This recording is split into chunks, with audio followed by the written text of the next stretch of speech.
ગુજરાતી કવિતામાં સોનેટનું અવતરણ બક્કર ઠાકોર દ્વારા થયું. ભણકાર એ આપણું પહેલું સોનેટ. આમ તો ઠાકોર એટલે વિચાર ઘન કવિતાની જિકર કરનારા, પુષ્કળ કવિતા પોચટ આંસુ સારતી નહીં જોઈએ.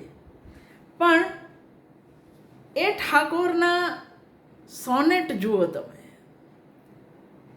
એની અંદરનો પ્રણય ભાવ જુઓ, કેટલો રૂજુ કવિ છે. વધામણી જુઓ, મોગરો જુઓ, ભણકારની પ્રકૃતિ વર્ણન જુઓ. કે આજે આપણે જે સોનેટની વાત કરવાના છીએ, જૂનું પિયર ઘર, એની વાત. ઠાકોરની કવિતાને નારિકેલ પાક કહેવાય છે.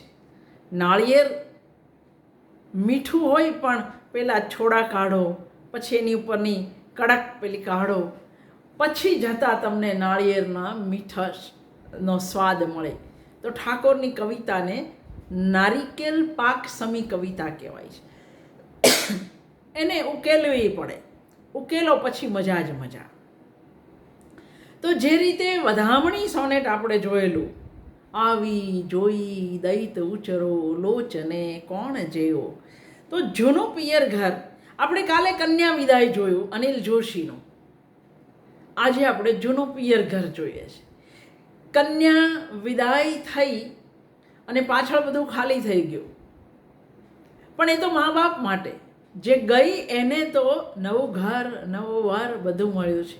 તો આ એક એવી કન્યા જે પરણ્યા પછી પિયર પાછી આવી છે સાસરેથી.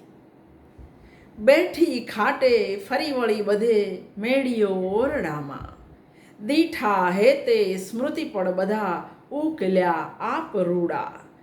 માડી મીઠી સ્મિત મધુરને ભવ્ય મૂર્તિ પિતાજી, દાદી વાંકી રસિક કરતી ગોષ્ઠીથી બાળરાજી. સૂના સ્થાનો સજીવન થયા સાંભળું કંઠ જૂના, આચારો કંઈ વિવિધ ઢબના નેત્ર ઠારે સહુના. ભાંડું નાના શિશુ સમયના ખટમીઠા સોબતીઓ, જ્યાં ત્યાં આવી વય બદલી સંતાય જાણે પરીઓ. તોય એ સૌ સ્મૃતિ છબી વિશે વ્યાપી લે ચક્ષુ ઘેરી, નાની મોટી બહુરૂપી થતી એક મૂર્તિ અનેરી.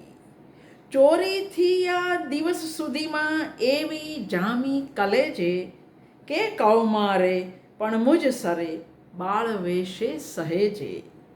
બેસી ખાટે પિયર ઘરમાં જિંદગી જોઈ સારી, ત્યારે જાણી અનહદ ગતિ નાથમાં રાત મારી. જો સીધું સાદું છે. બેઠી ખાટે 4 ગુરુ મંદાક્રાંતા, પછી તરત જ 5 લઘુ, ફરી વળી બધે ત્વરિત ગતિ દેખાડી. આવી જરાક બેઠી અને ફરી વળી બધે મેળીઓ ઓરડામાં, જ્યાં વર્ષો કાઢ્યા છે. જૂનું પિયર ઘર છે, વર્ષો વીતી ગયા છે. પેલો જે નાથ છે, સ્વામી છે, પતિ છે, એ અણુએ અણુમાં સમાઈ ગયો છે. બેઠી ખાટે 4 ગુરુમાં બેસવાનું અને તરત જ ફરી વળી બધે મેળીઓ ઓરડામાં. દીઠા હેતે સ્મૃતિ પડ બધા ઉકલ્યા આપ રૂડા. અને સ્મૃતિનું આખું જગત એની જાતે ઉઘડતું ગયું. જેવી અહીંયા આવી એ સાથે કોણ કોણ યાદ આવે છે? પહેલાં તો માં જ યાદ આવે. માડી મીઠી સ્મિત મધુરને ભવ્ય મૂર્તિ પિતાજી. પિતા હંમેશા જરાક ડર લાગે એવા હોય, ભવ્ય મૂર્તિ. પણ માડી મીઠી સ્મિત મધુરને ભવ્ય મૂર્તિ પિતાજી, દાદી વાંકી રસિક કરતી ગોષ્ઠીથી બાળરાજી. બધા બાળકો દાદીની વાતો અને વાર્તાઓની અંદર મશગુલ હતા. સૂના સ્થાનો સજીવન થયા સાંભળું કંઠ જૂના. અત્યારે તો કોઈ નથી, ન દાદી છે, ન પિતા છે, ન માં છે, પણ બધા જ કંઠ સાંભળું કંઠ જૂના. બધું બોલાતું હોય, બોલાશ બધા કાનની અંદર પડી રહ્યા છે. આચારો કંઈ વિવિધ ઢબના નેત્ર ઠારે સહુના. ભાંડુ નાના, બધા નાના ભાઈ બહેનો, શિશુ સમયના ખટમીઠા સોબતીઓ, માત્ર ભાંડરડા નહીં, ભાઈ બહેનો નહીં, પણ બીજા બધા અડોશ પડોશના સોબતીઓ પણ જ્યાં ત્યાં આવી વય બદલી સંતાઈ જાણે પર્યો. જાણે કે પેલા ખૂણામાંથી ભાઈ નીકળ્યો અને પેલા ખૂણામાંથી બહેનને પછવાડેથી પડોશીના મિત્રો, એમ બધા ચારે બાજુથી આવી અને જાણે કે પરીઓના સંતાતી હોય એમ જાણે કે બધા આવીને ઘેરી વળે. આ સ્મૃતિનું જગત છે, વાસ્તવ જગત નથી. તોયે એ સૌ સ્મૃતિ છબી વિશે વ્યાપી લે ચક્ષુ ઘેરી, નાની મોટી બહુરૂપી થતી એક મૂર્તિ અનેરી. આ બધી જે છબીઓ છે મિત્રોની, ભાઈ ભાંડુઓની, બહેનોની, એ બધા જાણે કે પરીઓની જેમ બધા ઘેરી વળે છે. એની અંદર એક છબી અનેરી જે નાનપણમાં નહોતી અને છતાંય મારા નાનપણમાં, મારા ભૂતકાળમાં એ પ્રવેશી ગઈ છે. કોણ છે? ચોરીથી આ દિવસ સુધીમાં એવી જામી કલેજે કે કૌમારે પણ મુજ સરે બાળવે છે.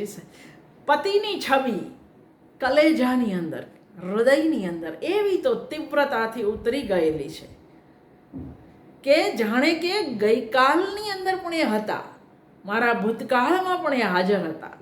મારા નાનપણના બધા ભાઈ ભાંડુડાઓ અને સોબતીઓ વચ્ચે એક અનેરી મૂર્તિ દેખાઈ રહી છે. કોની? તો જેણે મારા કલેજામાં, મારા હૈયામાં ઘર કર્યું છે. અને કાવ્યનો વળાંક, બેસી ખાટે પિયર ઘરમાં જોઈ જિંદગી સારી. બેસી ખાટે, હવે બેસી ગઈ, હવે ગતિવિધિ નથી. શાંતિથી જે વર્તમાનની અંદર પ્રિયતમ છે એ ભૂતકાળની અંદર પણ ગતિ કરી ગયો છે, એટલી હદે પ્રિય છે. બેસી ખાટે પિયર ઘરમાં જિંદગી જોઈ સારી, આખી જિંદગી જોઈ, ત્યારે જાણી અનહદ ગતિ નાથ મારા તમારી. ત્યારે મને સમજાયું કે તમારી ગતિ મારા ભૂતકાળની અંદર પણ તમે વ્યાપી વળેલા છો.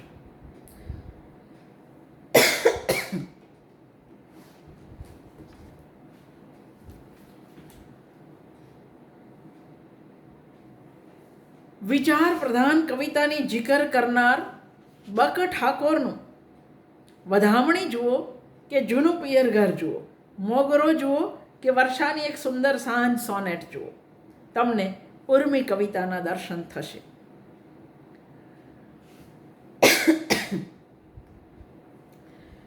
જે રીતે વધામણી સોનેટમાં મંદાક્રાંતાનો જાદુ, એ રીતે જૂનું પિયર ઘરમાં પણ તમને મંદાક્રાંતાનો જાદુ દેખાશે. માનવ મનની કોમળ મધુર સંવેદનાની સરવાણી અહીં વહેતી તમે અનુભવી શકો છો. વધામણી અને જૂનું પિયર ઘર, આ બંને દાંપત્ય પ્રેમના ઊંડાણના કાવ્ય છે. પિયર ઘર કાવ્ય નાયિકા આવી છે. પિયર ઘર જૂનું કહ્યું છે એટલે ઘણા વર્ષ થઈ ગયા છે. આવીને હિંડોળે હીંચ કે બેસે, એની ગતિ સાથે ભૂતકાળ પણ દોલાયમાન થાય, ઘડીક આગળ ઘડીક પાછળ, ફરી વળી બધે. બારણું ખુલતા વેત જેમ પવનની લહેરખી ફરી વળે, એમ નાયિકા મેળીએ ઓરડાઓમાં બધે ફરી વળે છે. એટલે જ બેઠી ખાટેના 4 ગુરુમાં ખાટ પર વિતાવેલો દીર્ઘ સમય અને પછી સળંગ 5 લઘુમાં એ જે વેગથી ફરી વળે છે તે સૂચવાયું છે. સ્મૃતિના પડ થર બાજી ગયા છે. વ્યક્તિઓ નથી, માડી મીઠી સ્મિત મધુરને ભવ્ય મૂર્તિ પિતાજી હવે કોઈ નથી. વ્યક્તિઓ નથી, છે માત્ર સ્મૃતિઓ. એ બધા સાથેની યાદો સુખદ છે. એટલે કાવ્ય નાયિકા એને રૂડા સંભારણા કહે છે. આપમેળે આ સ્મૃતિઓના પડ ઉકેલાતા જાય છે. સૌથી પહેલી સ્મૃતિ સાસરવાસી કન્યાને તો માની જ આવે, માડી મીઠી સ્મિત મધુર. માં પ્રેમ મૂર્તિ તો પિતા ભવ્ય મૂર્તિ. ભાઈ ભાંડુ સખીઓ, આ તમામના સ્મરણો આખા ઘરમાં અહીં તહીં જાણે કે ઉડાઉડ કરે છે. પરીઓની જેમ એક અદ્ભુત વિસ્મયનું જગત કવિ ખોલે છે અને સોનેટ વળાંક લે છે. અતીતના સ્મરણો, સ્મરણ મૂર્તિઓ, પડછાયાઓ વચ્ચે પતિની નાનપણની મૂર્તિ એની અંદર ઉમેરાઈ ગઈ છે ને અભૂતપૂર્વ પ્રેમ. પતિ સાથેનો મનમેળ, એમના પ્રત્યેનો સ્નેહ એટલો તો અદ્ભુત, એટલો તો તીવ્ર છે કે જાણે લગ્ન થયા પહેલાં પણ એ પોતાનો સાથીદાર ન રહ્યો હોય એવું એને લાગે છે. પતિ વગરનું પણ કોઈ જીવન હતું ખરું એવું એ કલ્પી જ નથી શકતી. જ્યારે સાસરે નહોતી ગઈ ત્યારે પણ પતિ આ બાળ દોસ્તો સાથે, ભાઈ ભાંડરડા સાથે એની મૂર્તિ પણ ઉમેરાઈ ગઈ છે. એટલે પતિ વગરની જિંદગી જાણે કે હતી જ નહીં. બાળક વિશે પતિ એના નાનપણમાં પણ જાણે કે હાજર જ હતો. સાસરેથી પિયર આવેલી મુગ્ધાના મનોભાવનું આલેખન કરતા કવિ વાત તો પતિ પ્રત્યેના આ યુવતીના પ્રેમની જ કરે છે. અહીંથી વિદાય થઈ છે પણ જ્યાં ગઈ છે એ અહીં આવે છે ત્યારે જાણે કે એ જોડે આવે છે, એ એકલી નથી આવી.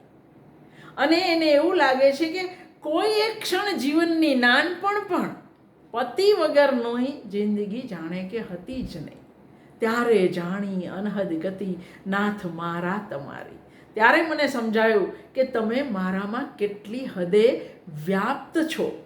તમારા વગરનું જાણે કે મારું કોઈ અસ્તિત્વ જ નથી. એ તો હું પિયર આવી ત્યારે સમજાયું.